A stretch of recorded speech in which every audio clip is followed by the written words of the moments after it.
शादी होते ही मेरा शौहर मुझे शहर में लेकर आ गया। मैं कराची शहर के एक छोटे से फ्लैट में रह रही थी और मैं फ्लैट में अकेली रहती थी। मेरा शौहर दुबई में नौकरी करता था। एक दिन मेरा छोटा भांजा मेरे घर रहने के लिए आ गया। मैं बहुत परेशान हुई क्योंकि फ्लैट बहुत छोटा था और मैं इसको मना भी नहीं कर सकती थी क्योंकि वो मेरा सगा भांजा था और वो पहली बार यहाँ रहने के लिए आया था। अगले दिन दरवाजे पर दस्तक हुई। जैसे ही मैंने दरवाजा खोला तो मेरे सामने वही मेरा छोटा भांजा खड़ा था और मुस्कुरा रहा था और आते ही बोला, खाला मेरा कमरा कौन सा है? क्योंकि फ्लैट में तो सिर्फ 2 ही कमरे थे, एक मेरा था। मैंने दूसरे कमरे की तरफ इशारा कर दिया, यह है तुम्हारा कमरा। देखने में मेरा छोटा भांजा बहुत ही खूबसूरत और गबरू जवान था और उसका शेर भी बहुत बड़ा था और मुझसे सिर्फ 2 ही साल छोटा था और वो बहुत ही भरपूर नौजवान था और कद काठ से वो भरपूर मर्द लगता था। मैंने उससे खाना दिया। इतने में रात हो गई और मैं जल्दी से अपने कमरे में दरवाज़ा बंद करके लेट गई। मैं ज़्यादा अपने भांजे के सामने नहीं जाती थी। दिन इसी तरह ही गुजर रहे थे कि एक दिन मेरी तबीयत खराब हो गई तो मैंने अपने छोटे भांजे को अपने कमरे में सुला लिया। लेकिन मैं नहीं जानती थी कि आज मैंने इतनी बड़ी गलती कर दी है। मैं गहरी नींद में थी जब भांजे का हाथ आहिस्ता आहिस्ता मेरे जिस्म पर लगा और मुझे महसूस हुआ तो मेरे जिस्म में एक करंट सा दौड़ गया था। मैं 4 महीनों की रुकी हुई थी, इसलिए मैं खुद पर कंट्रोल नहीं कर पाई और ना चाहते हुए भी अपने छोटे भांजे का हाथ पकड़कर अपने साथ पूरी रात अभी कुछ ही देर पहले मेरी बड़ी बहन का फोन बंद हुआ था और कहने लगी कल ही कामरान यहाँ शहर पहुंच जाएगा और उसकी नौकरी शहर में लग गई है।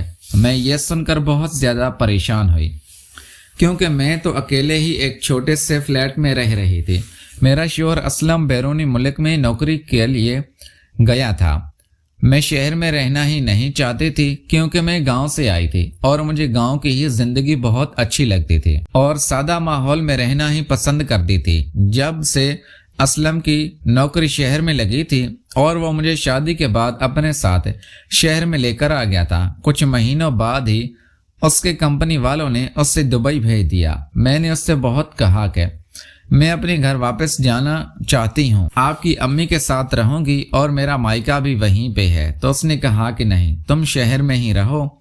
मैं 6 महीने से ही फ्लैट में रह रही थी और अब आसपास के तमाम लोगों से मेरी जान पहचान भी हो गई थी और मेरा दिल भी यहाँ लग चुका था। और जब भांजे का सुना तो परेशान हो गए थे कि मेरा शौहर यहाँ होता तो मुझे कोई फिक्र ना थी और अब भांजे के साथ अकेले रहना मुझे गैर मुनासिब लग रहा था क्योंकि मैं अपने बहन को मना भी नहीं कर सकती थी। रात को जब असलम की कॉल आई तो मैंने असलम को बताया कि अम्मी की कॉल आई थी और कामरान यहाँ रहने के लिए आ रहे हैं। तो असलम ने कहा, यह तो बहुत अच्छी बात है, उसके आ जाने से मुझे तुम्हारी फिक्र भी नहीं होगी। मैं उसको कैसे बताती कि मैं उसके साथ अकेली नहीं रह सकती। काश असलम मेरी मजबूरी जान सकता।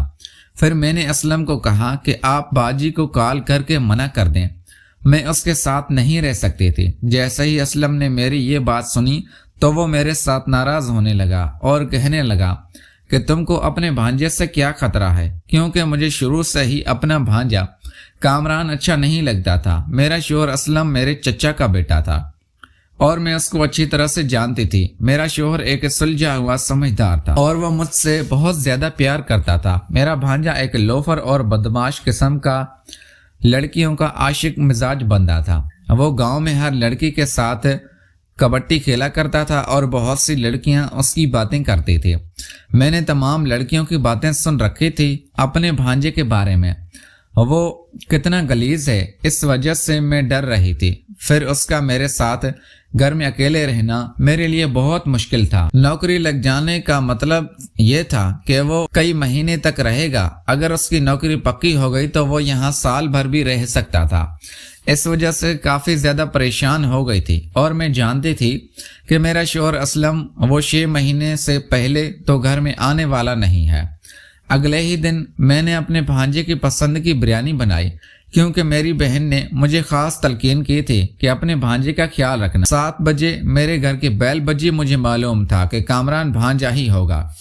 میں نے دروازہ کھولا تو سامنے میرا بھانجا کھڑا مسکرا رہا تھا اور بے تکلف سی سے بیگ لے کر اندر آ گیا اور کہنے لگا خالہ بس کا سفر بھی انسان کو بہت زیادہ تھکا دیتا ہے، اور پھر کہنے لگا میرا کون سا کمرہ ہے، اور میرے سے ہاتھ ملایا اور مجھے گلے سے بھی لگایا تاکہ لمبی تان کر سکوں۔ میں نے اس کو دوسرے کمرے کا اشارہ کیا کہ یہ تمہارا کمرہ ہے، تم جا کر اس میں سو سکتے ہو۔ وہ چلا گیا تو کہنے لگا مجھے یہ روم اچھا نہیں لگ رہا، میں آج آپ کے کمرے میں ہی سو جاتا ہوں، ہو سکتا ہے کہ مجھے سکون کی نیند آ جائے، آپ بہت خوبصورت جو ہیں۔ اس وقت میں اس سے بحث کرنے کے بالکل موڈ میں نہ تھی، کیونکہ میرا بھانجا کیا سوچے گا کہ آتے ہی خالہ نے بحث کرنا شروع کر دی ہے، تو اس وجہ سے میں چپ ہو گئی تھی۔ میرا بھانجا اب کافی بڑا ہو چکا تھا اور قد کاٹ کے بدولت وہ ایک بھرپور جوان لگتا تھا، اور میں بھی اس کو پسند کرنے لگی تھی۔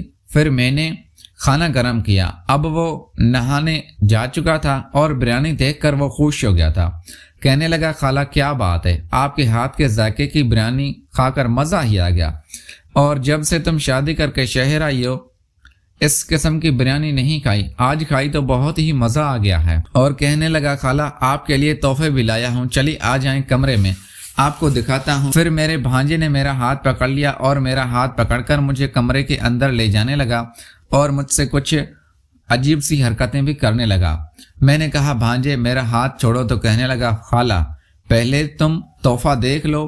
وہ میرے ساتھ میرے لیے ایک فینسی سوٹ لایا تھا اور کہنے لگا یہ تمہارے لیے میں نے لیا ہے، لیکن جس قسم کا وہ لڑکا تھا میں نے کہا مجھے اس سے دور ہی رہنا چاہیے، لیکن میں نہیں جانتی تھی کہ میں نے اپنی زندگی کو کس عذاب میں مبتلا کر لیا۔ رات کو کامران میرے کمرے میں ہی سویا تھا، اس رات میں باہر ہی صوفے پر سوئی تھی اور مجھے اپنے کمرے میں سونے کی عادت تھی۔ میں نے کہا اگلے ہی دن اس کو کہہ دیتی ہوں کہ میں اپنے کمرے میں ہی سوؤں گی، کیونکہ مجھے باہر نیند نہیں آتی، تم ہی ڈرائنگ روم میں سو جانا۔ جب میری صبح آنکھ کھلی تب وہ گھر سے جا چکا تھا۔